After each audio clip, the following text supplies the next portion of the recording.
동안 같은 내용이 이렇게 반복이 된다라는 건 우리는 어찌 보면은 그 다음 연도, 그 다음 연도까지도 예측이 좀 될 것 같죠.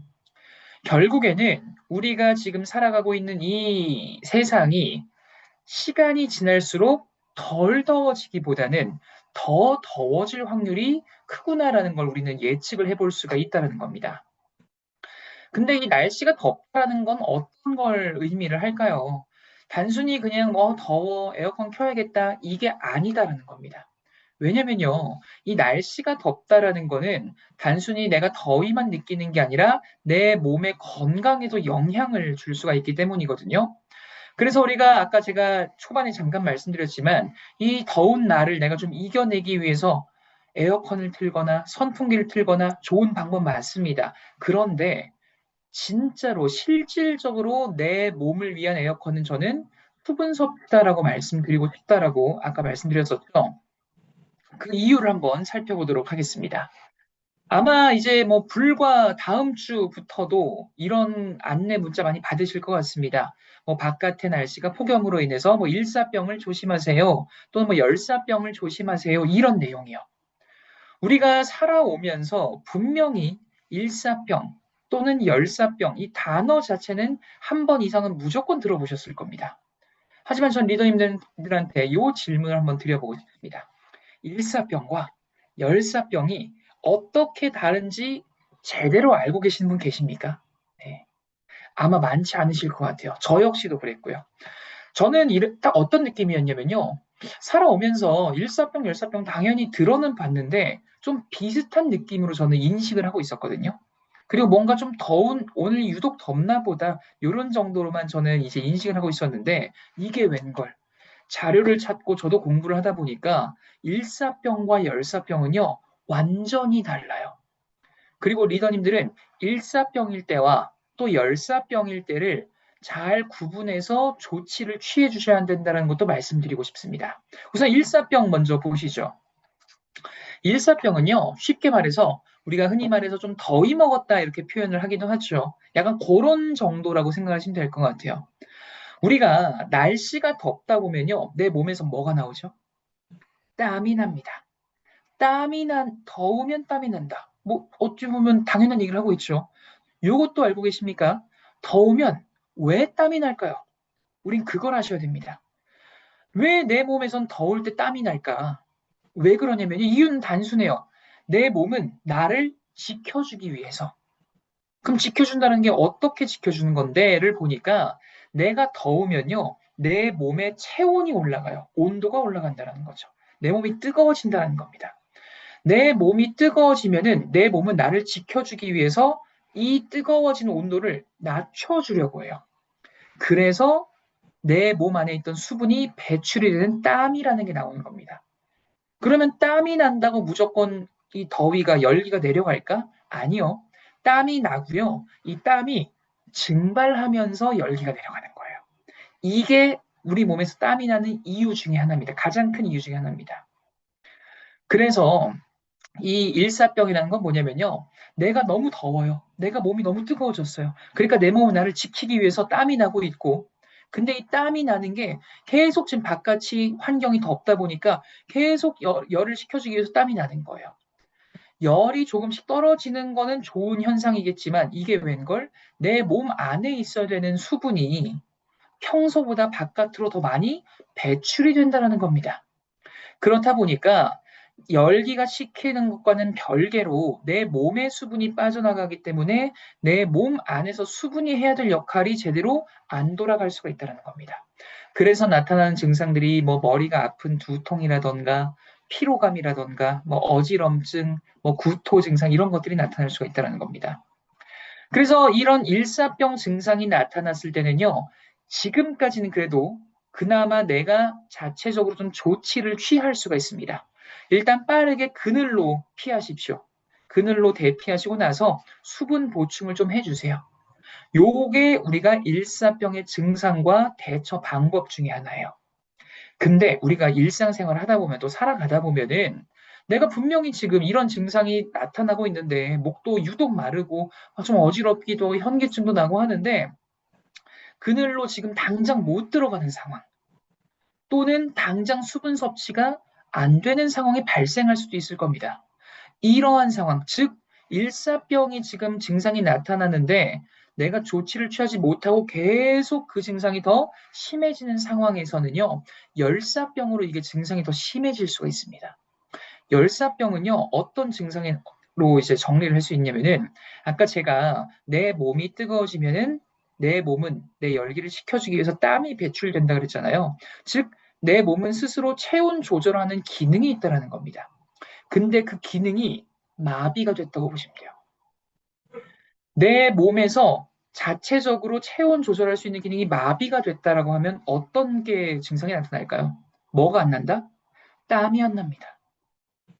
아까 땀이 나는 이유가 우리 몸의 체온을 낮춰주기 위해서라고 말씀드렸었는데 이 체온 조절을 하는 이 기능 중에 하나인 땀이 나는 게 안 난다라고 생각을 해보십시오. 그럼 내 몸의 온도는요, 계속 오르는 거예요. 우리 아이가 좀 어린 리더님들은 쉽게 공감하실 것 같은데 우리 아이들 진짜 1도 2도만 올라도 엄청 뜨거워지잖아요. 뭐 어른들도 마찬가지고요. 이처럼 사람의 체온은요, 굉장히 엄격하게 그 정도를 유지할 수 있게 우리 몸은 이렇게 세팅이 되어 있습니다. 근데 그 온도가 38도, 39도, 막 40도까지 올라가면요, 단순히 내 몸이 뜨거운 걸 넘어서 내 몸의 이런 신진대사 기능이 제대로 작동을 못할 수도 있다는 겁니다. 그러다 보면은 의식도 잃을 수 있는 의식 저하부터 몸이 막 떨리는 경련부터 뭐 막 건조한 피부 막 창난까지 이러한 증상들이 나타날 수가 있다는 겁니다. 그래서 이러한 열사병의 증상을 보일 때는요, 아까 일사병과 다르게 단순히 뭐 그늘로 보내고 물을 섭취를 시키고 이걸로 안 돼요. 이때는 진짜로 119 부르셔야 됩니다. 제가 이걸 왜 말씀드리냐면은 제가 아까 그랬다 그랬죠. 일사병, 열사병 많이 들어는 봤었는데 나한테는 조금 비슷한 느낌이었는데 근데 그게 아니었더라. 일사병은 내가 스스로 좀 그래도 내가 조치를 취할 수 있는 정도. 열사병은 바로 지금 응급실 불러야 되는 정도. 그래서 이걸 제가 왜 말씀드렸냐면요. 아까처럼 정부에서 그 안내 문자가 오는 경우에 일사병을 조심하세요. 오늘은 특히나 조금 더 덥겠구나. 물 좀 많이 마셔야지. 열사병을 조심하세요. 이렇게 오늘은, 오늘은 진짜 되도록이면은 바깥 야외 활동은 좀 자제해야겠다. 이렇게 우리가 좀 판단을 하면서 일상생활을 좀 할 수 있는 그런 지혜를 좀 가지십사 하는 의미에서 요거를 좀 말씀을 드려봤습니다. 이제 일사병, 열사병 헷갈리지 않으시겠죠? 혹시 헷갈리시는 분들은 1보다 10이 더 크니까, 열이 더 증상이 심한 거구나. 이렇게 기억을 하셔도 되겠습니다. 다음은 탈수입니다. 이 여름철에 또 빼놓을 수 없는 단어 중에 하나가 바로 탈수 증상일 텐데요. 탈수의 개념 자체는 뭐 어렵지 않죠. 말 그대로 내 몸에 이 수분의 총량이 원래 이 정도는 유지돼야 돼 하는 것보다 많이 부족한 상태를 탈수라고 하는 겁니다. 그렇다면 이런 탈수 증상이 나타날 땐 내 몸에서 어떠한 증상이 좀 나타날 수 있나를 보니까 첫 번째가 우리가 여기 앉아 계시다가 갑자기 일어났을 때 머리가 핑 도는 경우. 요거는 뭐 이제 평소에 혈압이 좀 낮으신 분들은 뭐 기립성 저혈압이라 하는 그런 증상으로서 나타날 수도 있겠지만 혈압이 낮은 상황이 아닌데도 내가 평소에 안 그랬는데 요즘 따라 그런 것 같아 하는 분들 수분 섭취를 내가 평소보다 안 했나라는 걸 의심해 볼 수가 있습니다. 두 번째, 이렇게 가만히 앉아 있는데도 심장이 콩닥콩닥 뛰지? 네. 요거 역시도 평소에 안 그랬는데 요즘 유독 그런다? 더위 먹었나? 맞아요. 그럴 수 있어요. 너무 덥다 보니까 평소보다 수분이 더 많이 몸에서 배출이 돼서 지금 물을 더 많이 마셔주세요라고 신호를 보내고 있는 걸 수도 있습니다. 다음으로는 소변을 보고서도 우리는 확인을 해볼 수가 있습니다. 평소보다 소변 색깔이 유독 짙거나 유독 뭔가 이렇게 냄새가 나거나 하는 경우에는 요거는 이제 많이 알고 계실 것 같아요. 우리 몸에서 지금 수분이 부족하다라는 이제 표시다라는 거 기억을 해주시고요. 역시나 여름철에 평소보다 피부 탄력이 조금 더 떨어지는 것 같다. 단순히 겨울에만 뭐 건조하고 한 게 아닙니다. 여름철에도 땀이나 이런 수분 배출이 많이 일어나는 계절이다 보니까 피부 탄력이 떨어질 수도 있는 그런 계절이거든요. 그래서 화장품을 좋은 거, 괜찮은 걸 쓰는 것도 중요하지만 이 속 수분부터 채워주는 것도 중요하다는 것도 말씀을 드리겠습니다. 그래서 이런 물, 우리 몸속에 뭐 성인의 경우는 한 60%, 많게는 70% 정도 차지하고 있다는 것도 많이 알고 계실 거고요. 이러한 물, 수분 보충에서 1에서 3%만 부족해도 심한 갈증을 느끼고요. 5%가 부족하면 혼수 상태에 빠지고 12%가 부족하면 사망에까지 이를 수 있다고 합니다. 여기서 제가 리더님들한테 여쭤보고 싶은 건 이겁니다. 지금 방금 제가 말씀드린 요 내용 처음 들으시는 분 계신가요? 네. 아마 많지 않으실 거예요. 어디선가 한 번쯤은 분명히 들어보셨을 겁니다. 네. 제가 이걸 왜 여쭤봤냐면요.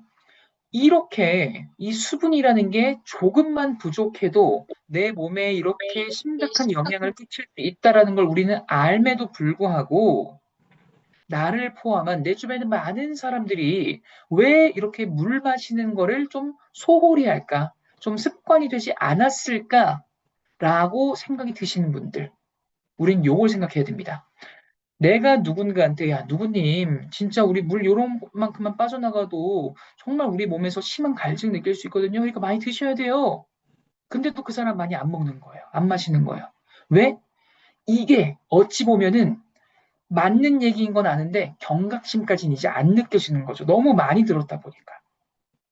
그렇다고 우리는 이런 얘기를 또 안 할 수는 없고요. 맞는 얘기고 필요한 얘기니까요. 그럼 이제 우리는 뭘 고민을 해야 되냐? 이 얘기를 어떻게 전달을 해야 될까를 고민하셔야 돼요. 왜냐면 그 사람, 나를 포함해서 정말 우리 모두가 수분을 섭취를 많이 해야 되는 게 맞으니까요. 그래서 저는 요렇게 한번 생각을 해봤습니다. 네, 지금 남자 한 명이 딱 나왔죠. 접니다. 네, 운동 꽤 열심히 했죠. 제가 평소 체중이 74kg 정도가 됩니다. 아까 보통 성인의 경우엔 수분 함량이 한 60% 정도 된다라고 말씀드렸죠. 74kg의 60% 정도는요, 대략 한 52kg 정도가 됩니다. 그럼 평소에 제 몸속에는 52kg 정도의 수분이 지금 들어있다는 얘기고, 요거의 1%만 부족해도 저는 심한 갈증을 느낀다는 거예요. 52kg의 1%는 몇 g일까요? 대략 520ml입니다. 네. 이걸 제가 왜 말씀드렸냐면은 리더님들도 한번 내 목소리를 한번 아, 내 목소리래요. 내 체중을 한번 계산을 해보자는 겁니다. 정리를 한번 해보겠습니다. 요런 A 상황과 B 상황을 한번 생각을 해보시죠. A 상황. 누구님, 우리 몸에서요, 1%만 물이 부족해도요, 심한 갈증을 느낀대요. 물 정말 많이 드셔야 돼요. 라는 상황과 B 상황. 누구님, 우리 몸에서 1%만 부족해도 진짜 심한 갈증을 느낀대요. 근데 1%라 그러면 감이 잘 안 오죠. 제가 평소 체중이 74kg인데요. 뭐 보통 성인이 한 60% 물이 차 있다고 하니까 제 몸에 한 552kg 정도가 되는데 그 중에 1%면은 520ml 정도밖에 안 되거든요. 그러니까 생수병이 500ml 하나 정도만 제 몸에서 빠져나가도 저는 엄청 심하게 갈증을 느낄 수 있다는 거예요. 누구님은 저보다 체중이 덜 나가니까 저보다도 덜 부족해도 훨씬 더 빠르게 이 갈증을 느낄 수가 있거든요. 그래서 진짜 평소에 수분 보충 잘 해주셔야 돼요. 이렇게 말씀을 해주시는 게 조금 더 단순히 1%라고만 말하는 것보다는 그러네. 내 체중이 몇 킬로니까 나는 그럼 뭐 한 400ml만 부족해도 진짜 갈증 느끼겠네. 목마르겠네. 물 한 번 더 마셔볼까? 이런 생각이 들 수 있다는 거죠. 그래서 우리가 이 수분 보충이 필요하다는 거를 이런 식으로도 한번 계산을 해보시면은 대화의 재미도 늘어날 거다라는 것도 말씀드릴 수가 있겠습니다. 정리를 해보면요. 더운 여름철일수록 이 꾸준한 수분 섭취 잘 해주셔야 된다는 거 말씀드리면서 우리가 이제 물을 왜 마셔야 하는지가 공감이 되셨기 때문에 어떤 물을 마셔야 할까에 대한 이야기를 잠시 나눠보도록 하겠습니다. 사실 물이라는 건 내가 마음만 먹으면 굉장히 쉽게 구할 수는 있죠. 뭐 싱크대든 화장실이든 정수기든 뭐 생수든 어디서든 내가 마음만 먹으면 쉽게 구할 수는 있습니다. 하지만 내가 내 몸속에 넣는 물질이기 때문에 이왕이면 아무 물이 아니라 제대로 된 좋은 물, 안심할 수 있는 물을 드셔야 할 겁니다. 그런 좋은 물의 조건으로 전 빼놓을 수 없는 게 바로 미네랄이라고 말씀드리고 싶습니다. 이런 미네랄, 우리 몸에 가장 또 필수적인 영양소에 속하는 성분들이죠. 근데 이 미네랄이요, 사실 우리가 물을 제외하고서도요, 다양한 부분에서 섭취를 하고 있습니다, 이미. 대표적인 거, 우리 식사할 때 미네랄 많이 섭취합니다. 밥이든 야채든 고기든 등등등. 또 우리 뉴트릴라이트에서도 미네랄 섭취할 수 있습니다. 이만큼 어찌 보면은 다양한 방법으로 미네랄을 섭취는 하고 있는데 저는 그 중에서도 이 물로서의 섭취가 가장 기본이 돼야 된다라고 말씀을 드리고 싶어요. 왜 그러냐면요. 이 물로서 섭취하는 미네랄이 음식이나 과일이나 이러한 것들을 통해서 섭취하는 미네랄의 흡수 속도보다 훨씬 더 빠릅니다. 우리가 흔히 말하는 내가 물을 한번 먹으면은 이 물이 몇 분 정도 만에 우리 몸에 흡수가 되나를 살펴보시면요. 대략 30분 정도래요. 음식의 경우는 내가 먹고 씹고 소화되면서 흡수가 될 거 아니에요. 근데 물의 경우는 30분 내에 내 몸에 다 체내 흡수가 되기 때문에 미네랄이 들어있는 이런 물을 섭취를 했을 때 가장 기본적이고 또 자주 섭취할 수 있는 쉬운 방법 중에 하나라는 겁니다. 이런 미네랄 대표적인 네 가지로 우리는 좀 알려져 있고 꼽을 수 있겠죠. 첫 번째, 칼슘입니다. 우리 아이들에게 뼈 튼튼 칼슘 잘 알고 계시죠? 세포막과 뼈를 강화해주고요. 또 심장의 근육과도 관여가 되어 있다라고 말씀드릴 수가 있겠습니다. 다음은 마그네슘입니다. 우리 얼마 전에 뉴트릴라이트에서도 마그네슘 또 제품이 하나가 출시가 되기도 했는데 이 마그네슘 세포의 신진대사를 촉진하고 또 효소를 활성화해주는 역할을 하기도 하죠. 다음은 나트륨입니다. 이 나트륨 우리 몸에서 적당하게 수분 유지를 시켜주고 또 근육 활동에 강화를 도움을 주는 미네랄이기도 합니다. 그리고 이런 나트륨과 항상 세트로 다니는 미네랄 중에 하나가 바로 칼륨입니다. 이 칼륨의 경우는요, 나트륨과 상호작용을 하면서 세포 내 균형을 맞추고 또 신경 전달에 도움도 줄 수 있는 그러한 미네랄로 알려져 있습니다. 이처럼 다양한 미네랄이 적절하게 녹아있는 이러한 물, 좋은 물이다라고 말씀을 드릴 수가 있겠고요.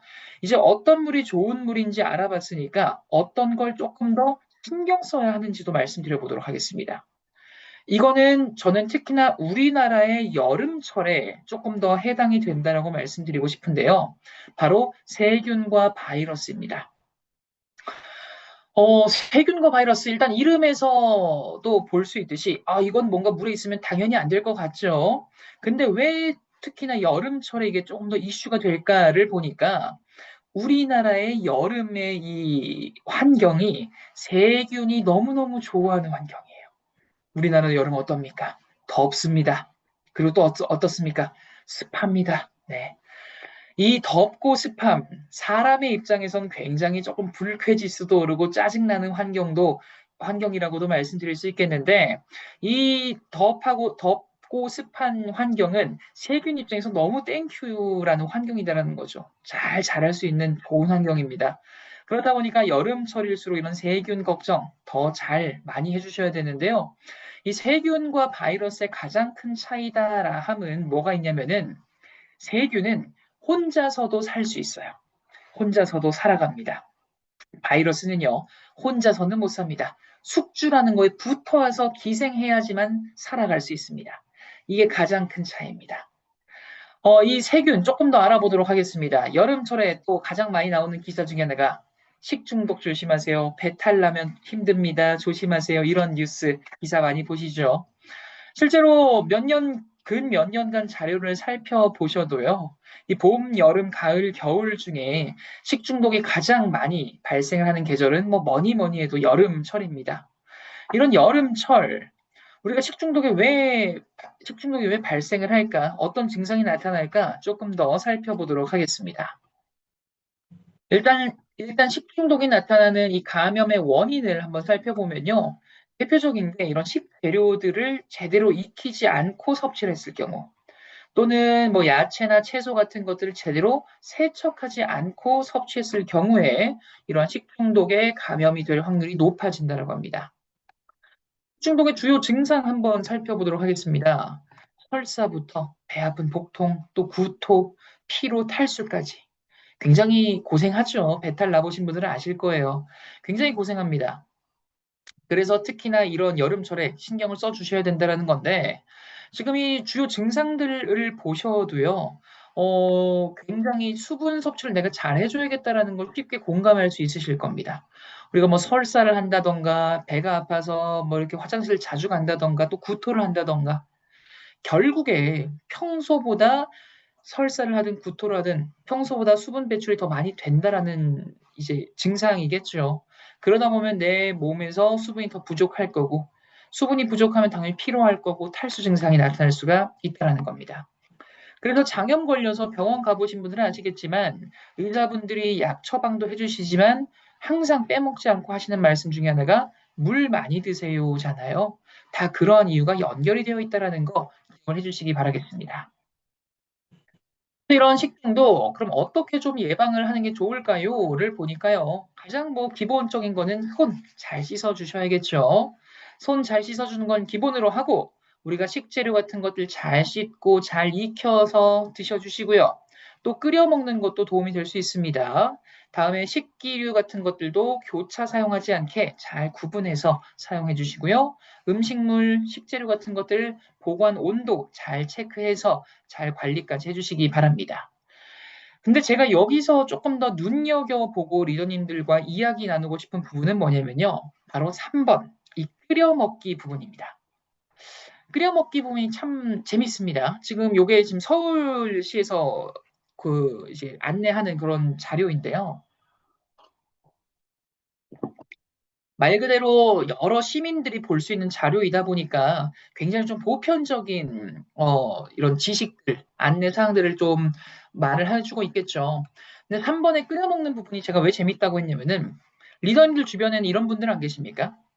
우리 뭐 이스프링을 포함해서 여러 뭐 다른 정수기라도 다 포함을 해서 어떤 사람이 정수기를 쓰고 있는데 정수기로 정수한 물을 또 끓여서 드시는 분 혹시 주변에 계세요? 네. 그런 분들 한두 분 정도는 계실 수도 있을 것 같아요. 제 주변에도 한 명이 있어가지고 한번 물어본 적 있어요. 야, 너는 왜 정수기를 쓰면서 물을 또 끓여 먹어? 이랬더니 그 친구가 하는 말이, 아, 이거 정수기 뭐 깨끗하다고는 하는데, 아, 여름철에 조금 찝찝해가지고, 난 그래서 끓여 먹어. 라고 표현을 하더라고요. 그러면은 여기서 우리가 구분을 해야 될 게 있습니다. 정수기에서 나온 물은 우리 이스프링으로 그 한정 지어 보시죠. 이스프링을 통해서 나온 물을 끓여 먹어야 될까? 요거를 생각을 해보시면요. 저는 자신 있게 말씀드리겠습니다. 우리 이스프링에서 나온 물 안 끓여 드셔도 돼요. 이거를 잘 기억을 해주고 계시기 바랍니다. 왜냐면요. 결국 끓여 드시는 분들은요. 실제로 이 정수기 물이 믿을 수 없다라는 그런 결과를 갖고 끓여 드시는 게 아니라, 아, 이거 믿을 수 있을까? 본인의 생각으로 조금 더 어찌 보면 안심하고 싶어서 끓여 드시는 거란 말이에요. 그럼 우리는 그거를 제대로 짚어주자라는 겁니다. 아, 누구님, 맞아요. 여름철에 또 덥고 습하다 보니까 음식들도 빨리 상하기도 하고, 그래서 물 같은 경우도 한 번 더 안심하기 위해서 끓여 드시는 거죠. 근데요, 저희 이스프링을 쓰고 계시기 때문에 제가 자신 있게 말씀드릴게요. 물 안 끓여 드셔도 괜찮습니다. 왜 그러냐면요. 결국에 누구님이 물을 끓여 드시는 게 이유가 내가 진짜 물을 끓이고 싶어서 끓이는 게 아니라 조금 더 안심하고 싶어서 끓이시는 거잖아요. 저희 이스프링 정수기 같은 경우에는요. 여름철에 특히나 걱정하시지 마시라고 우리 박테리아 세균이 있죠. 세균이 UVC로 살균을 하는데 그게 무려 99.9999%까지 살균이 되기 때문에 안 끓여 드셔도 돼요. 누구님 물 끓여 드시려면은 또 끓이는데 시간들이 들죠. 끓이는 과정에서 덥죠. 끓인 물 또 식혀야 되죠. 얼마나 더 번거로워요. 그렇기 때문에 저희 거 쓰시는 동안은 그런 거 여름철에 끓이실 필요 없이 바로 그냥 시원하게 떠서 드셔도 괜찮습니다. 그렇게 말씀해 주십시오. 결국에는 그 사람이 끓이는 분이 안심하고 싶었기 때문에 우리가 한 번 더 안심시켜 주자. 그렇게 이해를 해주시기 바라겠습니다. 네, 정리를 해보면요. 이 더운 여름철일수록 박테리아 그리고 바이러스 관리 더욱더 중요해지는 계절이다라는 겁니다. 그렇다면은 이러한 걱정거리들, 미네랄도 있지만 또 박테리아 걱정도 안 할 수 있는 물 어디 있을까? 그게 저는 이스프링이다라고 말씀을 드리고 싶고요. 이스프링이 정의하는 좋은 물의 기준, 이렇게 한번 좀 정리해 볼 수 있겠습니다. 바로 새로운 시대에 맞는 새로운 정수기입니다.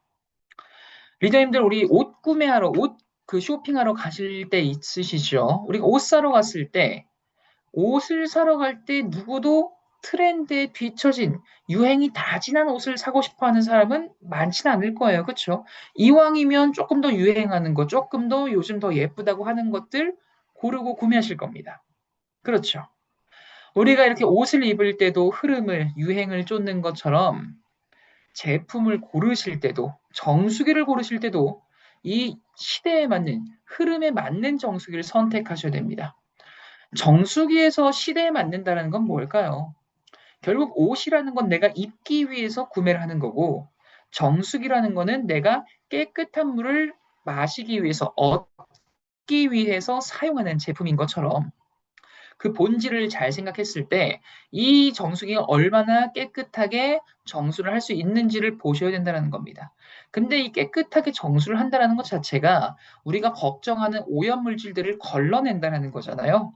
근데 이 오염 물질들도 시대에 따라서 조금 더 이슈가 되는 물질들이 다 바뀌더라는 거예요. 예를 들어서 한 10년 전까지만 하더라도 미세 플라스틱 이슈가 됐었나요? 과부하물 이슈 됐었나요? 아니요. 그때만 하더라도 뭐 중금속, 뭐 염소, 뭐 마이크로시스틴 이런 것들이 유행을 했었습니다. 걸러내야 된다고. 그러면 지금 그걸 안 걸러도 되냐? 아니, 걸러내야죠. 근데 그때 많은 업체에서 업계 동향이 그랬던 것처럼 10년 정도가 지난 지금은 많은 업체에서 말하는 것들이 요런 거 걸러냅니다 하는 것들이 많이 달라졌다라는 거예요. 그 대표적인 게 제가 지금 띄워놓은 미세 플라스틱. 여기서 조금 더 신경 쓴다 하면은 잔류의약물. 여기서 조금 더 신경 쓴다 하면은 과부하물까지 돼요. 하나만 여기 셋 중에 하나만 걸러내도 오, 꽤 신경 썼네. 두 개, 오, 더 신경 쓰네. 세 개, 완전 신경 쓰네. 생각하셔도 됩니다. 우리 진짜 암의 이 이름을 다 떼고서라도. 근데 우리 이스프링은 이 세 가지를 다 신경을 쓰고 걸러내고 있다라는 겁니다. 리더님들 인터넷에 미세 플라스틱 검색해 보십시오. 잔류의약물질 검색해 보십시오. 과부하물 검색해 보십시오. 가장 최근 기사, 가장 최근 논문 자료가 얼마나 많은지 쉽게 찾을 수 있으실 겁니다. 그만큼 많은 뭐 환경단체라던가 연구기관이라던가 또는 정부에서도 심각하게 바라보고 있다라는 걸 우리는 쉽게 찾아볼 수 있다라는 거고요. 그만큼 어찌 보면은 우리 집에서 내가 바로 직접 마시는 이 물만큼은 이러한 것들 걱정하지 않고 안심하고 마실 수 있는 그런 정도의 퀄리티 있는 정수기를 써야지만 내가 지금 같은 여름철에도 안심할 수가 있다는 겁니다. 이러한 결과들 저는 이렇게도 말씀드리고 싶습니다. 우리 이스프링은요, 세계 최다 NSF에서 인정한 170개 이상 오염물질을 여과할 수 있는 그러한 정수기다. 우리 이스프링 혹시 네이버에 얼마 전에 검색해 보신 분 계십니까? 우리 아마 최근에 기사 하나 또 뜬 거 보셨을 겁니다. NSF에서 세계 최다 그 인증 정수기로 다시 한번 저희가 증명을 받았죠. 그만큼 어찌 보면은 사람들이 어떤 것들을 걱정하는지 아메이는 이스프링은 알고 있었고 그런 부분을 안심시켜 줄 수 있는 이 정수기의 본질을 가장 적합하게 만든 그런 제품이라고 좀 말씀을 드리고 싶습니다. 이러한 여과 성능을 보일 수 있었던 이유 바로 E3 카본 필터 덕분이죠. 이스프링의 이 세 가지 단계를 거친다 해서 3가 붙어 있습니다. 그 세 가지 단계 중 첫 번째 단계 바로 프리필터입니다. 프리필터, 이름 익숙하신 분들 계시죠? 우리 공기청정기에도 이 프리필터라는 게 있죠. 네. 공기청정기와 이 정수기에 있는 프리필터, 뭐 재질이나 이런 건 조금씩 다릅니다만 하는 역할이 같기 때문에 프리필터라는 이름이 붙은 겁니다. 프리, 말 그대로 앞선 자를 땄다고 보시면 됩니다. 가장 앞단에서 큼지막한 물질들을 1차적으로 걸러주는 역할을 하더라 하는 게 프리필터입니다.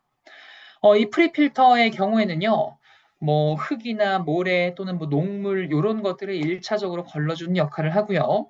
이 프리필터를 거친 물은 두 번째 단계인 디펜스 가드로 들어가게 됩니다.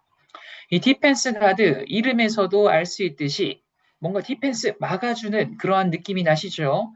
맞습니다. 세 번째 단계인 가장 안쪽에 있는 카본 블럭의 단계에 들어가기 전에 한 번 더 오염 물질들을 막아준다라고 해서 디펜스 가드라는 그런 이름을 얻게 됐고요. 이 디펜스 가드에서 리더님들이 기억을 하셔야 되는 건 미세 플라스틱이 이 단계에서 걸러지게 됩니다. 미세 플라스틱 이야기 나온 김에 조금만 더 진행해 보시죠. 저는 이제 정수기를 누군가가 고를 때 항상 저는 이 세 가지를 체크해 보라고 말을 하는 편입니다.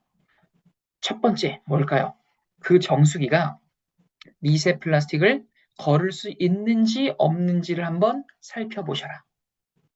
왜냐면요, 이제 한 4, 5년 정도 된 것 같습니다.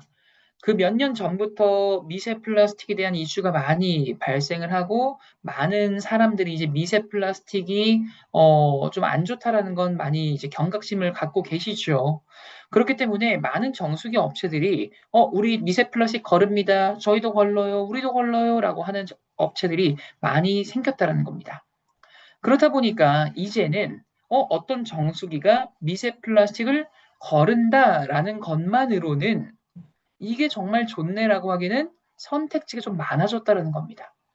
그래서 일단 첫 번째 미세 플라스틱 걸을 수 있나 없나를 한번 좀 살펴보시고 걸을 수 없는 건 당연히 옆으로 치우시면 되고 걸을 수 있는 것들 남겨둔 다음에 두 번째 질문을 해보십시오.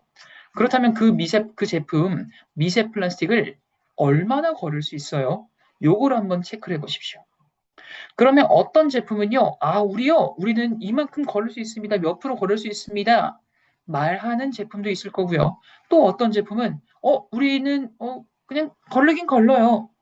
그런 느낌으로 끝나는 제품도 있을 겁니다.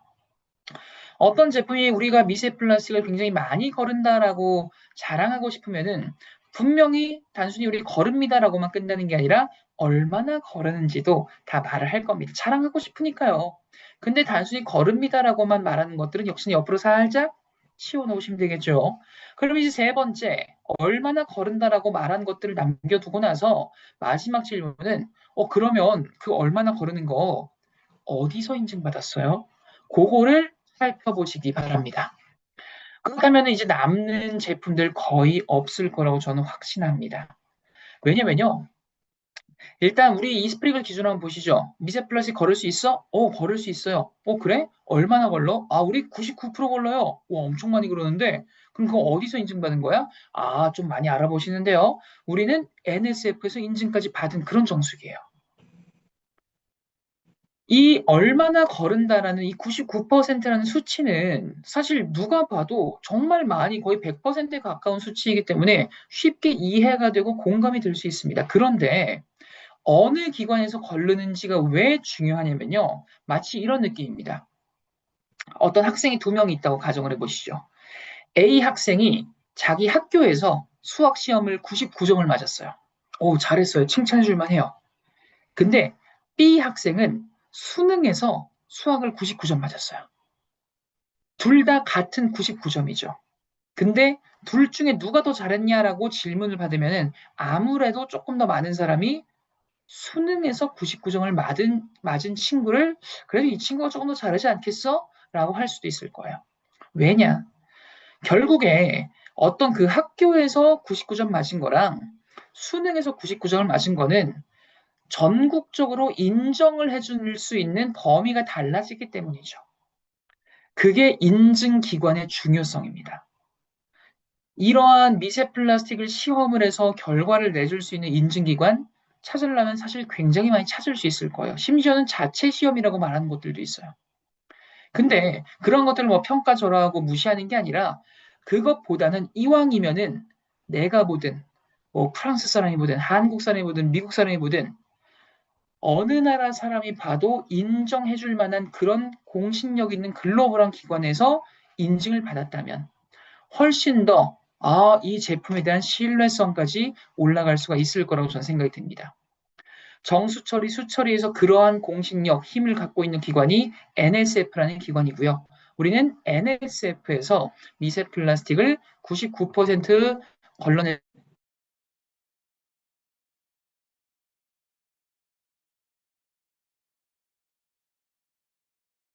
까지 거친 물은요, 세 번째 마지막 단계인 카본 블럭 필터로 전달이 됩니다. 가장 안쪽에 있는 필터이자 가장 핵심이 되는 필터라고 말씀을 드릴 수가 있겠고요. 이 카본 블럭 필터에서 우리가 걱정하는 대부분의 물질들이 걸러진다고 보시면 되겠습니다. 대표적인 게 뭐 잔류 의약 물질부터 과부하물 이런 것들이 다 이쪽에서 중금속 다 이런 것들 여기서 걸러진다고 보시면 되겠고요. 여기서 이제 빼놓을 수 없는 거는 바로 신종의약품 19종에 대한 여과 성능 검증일 겁니다. 이제 아시는 분들은 아시겠지만 저는 아직 딸이 한 명 있죠. 딸이 지금 올해로 5살인데 얼마 전에 또 조금 아팠어요.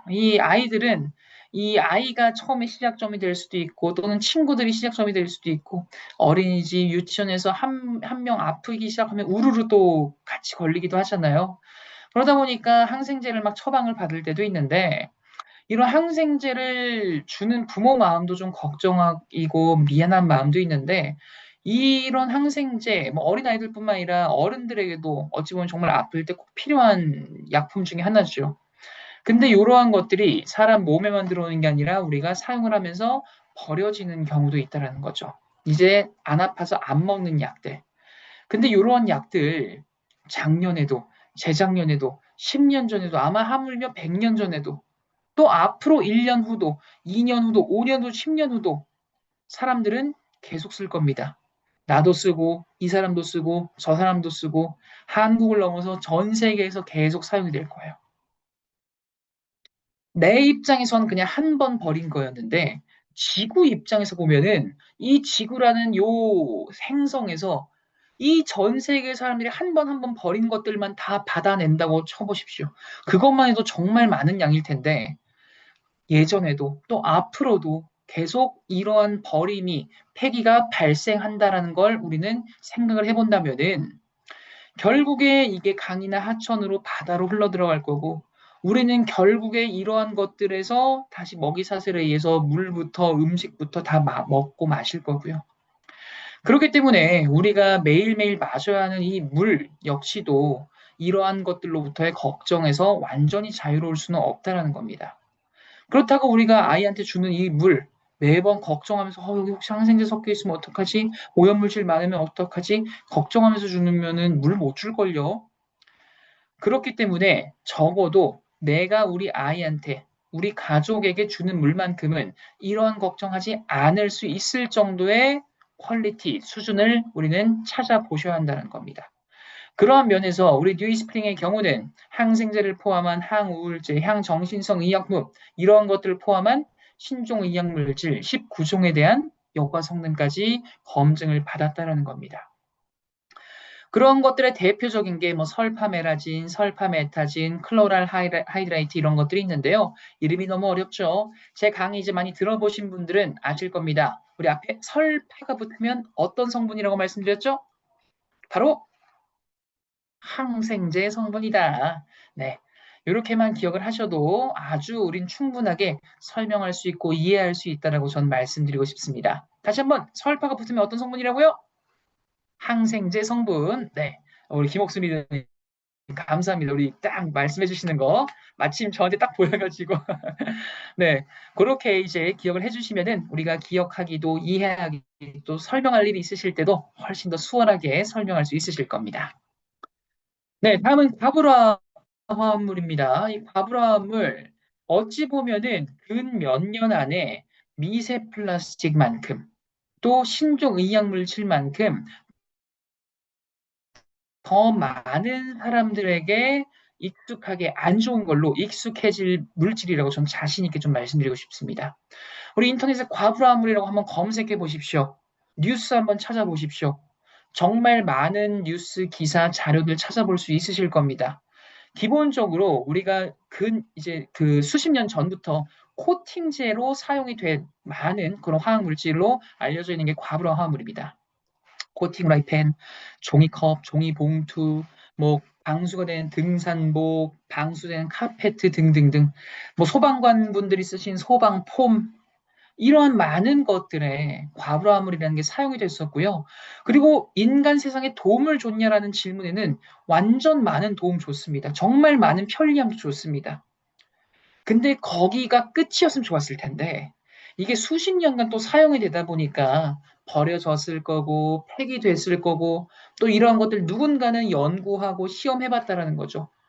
그냥 버려줘도 괜찮을까? 환경에 괜찮을까? 사람 몸에는 악영향은 없을까? 이러한 것들 연구를 해봤는데 이게 웬걸 안 좋았던 거예요.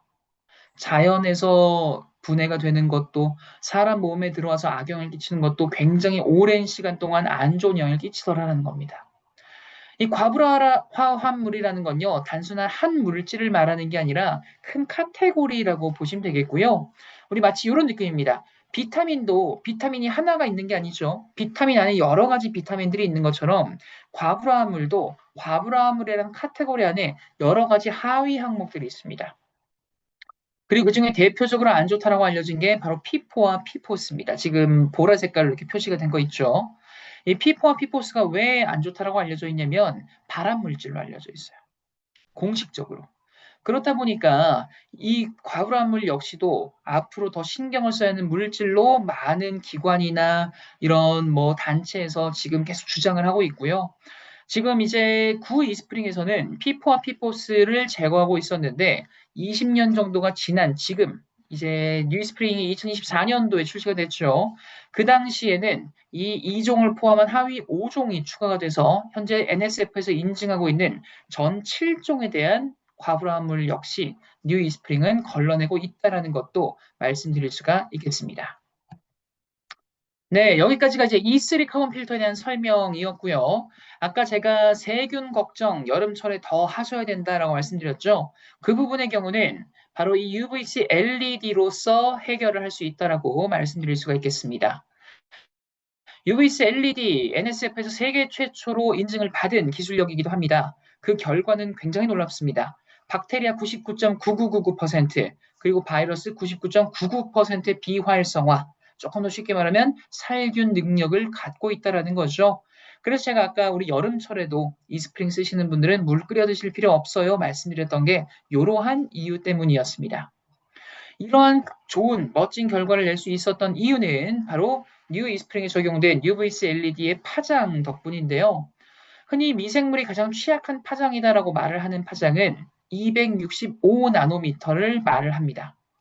그리고 우리 뉴 이스프링에 적용된 UVC LED의 파장은 265에서 269 나노미터의 파장을 보임으로써 아까 보여드렸던 박테리아부터 바이러스까지 완벽에 가까운 비활성을 할 수 있다는 거죠.